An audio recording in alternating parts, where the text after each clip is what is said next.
just do yourself a favor and go. So this was our first big landfall. Man, we were out there looking at this huge dome of light. It is this tremendous, awesome dome of light.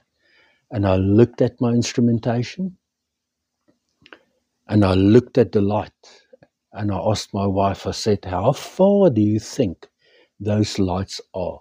She said, probably 4 or 5 miles. I said, yeah, that's what I also think. But the instrumentation says it's 22 miles. Now, the two of us did not believe the instrumentation. We believed our eyes. Another lesson, you should always trust your instrumentation, except if you're at Hatteras or in the triangle, because then the compass will start spinning. Your instrumentation just goes all wild. But that's the only case where you should not trust your instrumentation.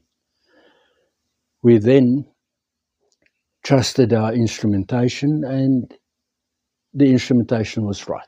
It was still 20 miles. But it cost us 2 days of just having all this fear, because is it correct or is it not? Eventually we made our way into Salvador. It was late in the afternoon again. We just went in there.